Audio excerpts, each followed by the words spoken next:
The alphabet. Hi, my name is Paul Rogers, and today I want to show you a lesson on the alphabet. Do all of your students know the English alphabet? Can they say it with ease? Excuse me. Can they say it easily without forgetting the order of the letters or how to pronounce certain letters? If not, just take 5 minutes to watch my lesson. I guarantee you can teach the alphabet to your next class. First of all, learning the alphabet is very important for a number of reasons. I think whenever we learn a foreign language, we usually start with the alphabet. I remember learning the Spanish alphabet. I had trouble pronouncing hey, hey, hey. I still do. I had a big problem pronouncing my double R's, which I practiced for 1 month. And I still have trouble. But anyway, English, it's very good to practice the pronunciation of the G, the J, the V, W sometimes.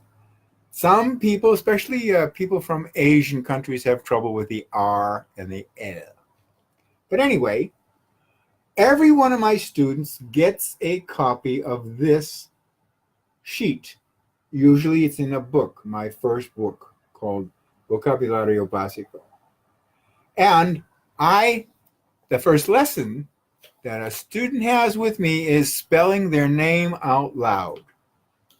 ¿Cómo se deletrea tu nombre en voz alta? And so they all have the book in front of them and the sheet. And I give them 5 minutes to practice. Then we take turns. And in my class, nobody can make fun of anybody else. I tell everybody it's very, very important that we relax, have a good time. It's okay to make mistakes. And I tell them about the mistakes I made when I was learning Spanish. And so one by one, they all begin to spell their names out loud. And then we practice the G, the J, the V, and the short I, the short E, etc.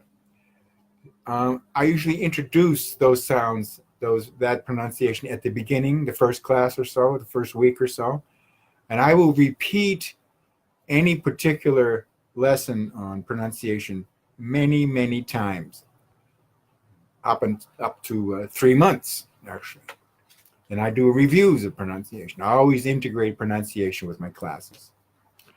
I also explain to them, because there are some common mistakes people make when they learn the alphabet. They forget that the la A se pronuncia A, la A se pronuncia I, y la I se pronuncia I. So then their first lesson, like I said, is to spell their names. So spell English. Pomarosa.com is my website. Spell their mother's name, their father's name. And that's it for the alphabet for the first lesson.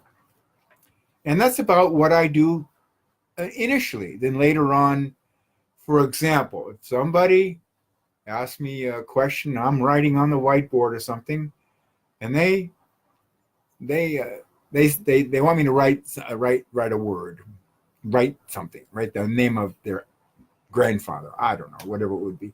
I ask them to spell it out loud. And then I write it. And if they make a mistake, they all stop and somebody will correct the mistake. So it's a group effort. Anyway, then later on, I play the ABC song, which I have a recording of some kids doing it. I also have a recording, you can go to YouTube and get recordings. That's it for the alphabet. I have done lessons on almost everything. My first book is Vocabulario Básico, has the alphabet, the numbers, which I'll do later. Food, shopping, the house, the body, parts of the body, etc., including some verbs. And then I have when I go into grammar, all the verb tenses. I have the present simple, the past simple, the future simple, the present continuous or progressive, the past continuous or progressive, the future continuous or progressive. Then I have all the perfect tenses, or in Spanish, los tiempos antes. And I also have a section on the subjunctive, which nowadays is called the conditional, zero conditional, first conditional. I don't know why they changed the name. I don't know. But anyway, I also have a lot of lectura, stories. I use stories that I wrote. And then also when I was studying Spanish, I had a book which I'm going to make a video on. It's a reader, lectura. What's called in English a graded reader. It's a story written for the beginning adult Spanish speaking student. And as I'm reading it, I'm learning Spanish. I'm learning a lot of vocabulary. And I said to myself, wow, what a great book. So I translated it. I adapted it so that it was more up to date. And I will do a video on that one too, that book, because I think it's very important that people have something to read. And if you can't find something, real books made out of paper, there's stuff online. If you can't use computers in your class, then perhaps you can use a projector.